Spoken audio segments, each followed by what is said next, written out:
I a Tarragona devia haver unes 8 botigues, més o menys. A part de nosaltres, com a Discos Quick, Disservei, se va posar després dels discos Spook.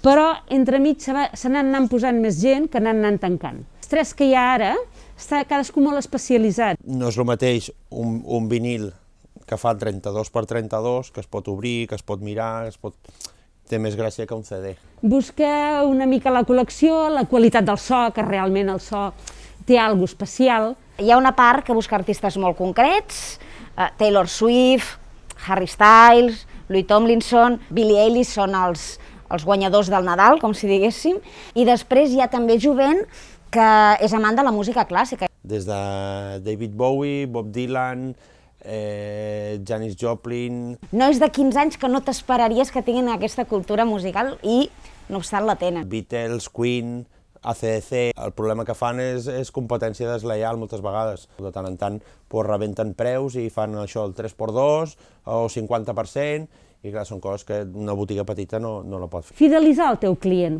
Com?